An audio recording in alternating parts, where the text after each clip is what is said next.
আপনারা দেখেছেন যে এখানে কোয়েশ্চেনটা এসেছিল আওয়ামী লীগের নিষিদ্ধকরণ প্রশ্ন।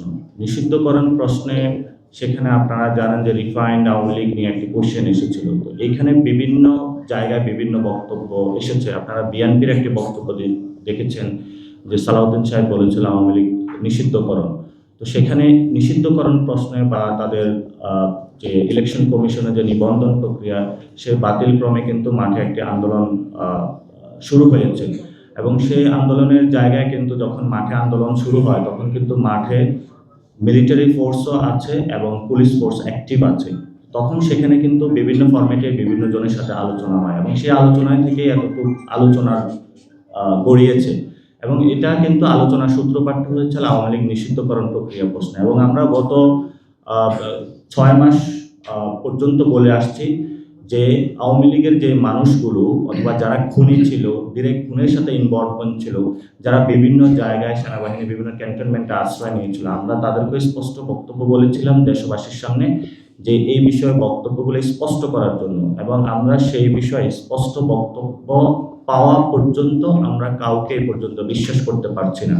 কারণ জনগণের জায়গা থেকে যারা বিভিন্ন জায়গায় খুন করে আশ্রয় নিয়েছিল তাদের বিষয়ে সুস্পষ্ট বক্তব্য আসা ছাড়া বাংলাদেশের যে বর্তমান যে সংকট রয়েছে তা থেকে আমাদের উত্তরণ করা সম্ভব নয়।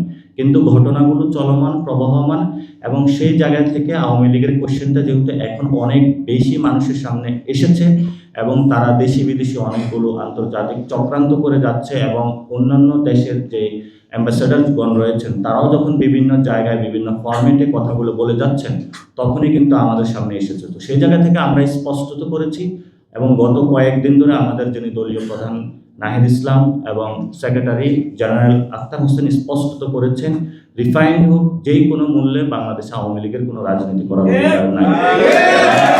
আমরা এই বিষয়ে ঐক্যবদ্ধ থাকবো, সেটা রাষ্ট্রীয় প্রতিষ্ঠান হোক যেই কোনো প্রতিষ্ঠান হোক, কেউ যদি আমাদের সামনে দাঁড়ায় আমরা সে যুদ্ধ চালিয়ে যাব ইনশাআল্লাহ। সেই ক্ষেত্রে সেনাবাহিনীর থেকে আমরাও তাদেরকে বলবো যে আপনারা দায়িত্বশীল আচরণ করুন, পলিটিক্যাল ম্যাটার পলিটিক্যাল যারা পার্সন দল রয়েছে তাদেরকে আপনারা ডিল করতে দেন এবং এখানে বিভিন্ন জায়গা থেকে যদি কোনো গোষ্ঠী বিভাজনের প্রচেষ্টা চালায় সেটা নিয়ে এনসিপি ঐক্যবদ্ধ ছিল, থাকবে এবং ভবিষ্যতে বাংলাদেশের পক্ষে কাজ করবে।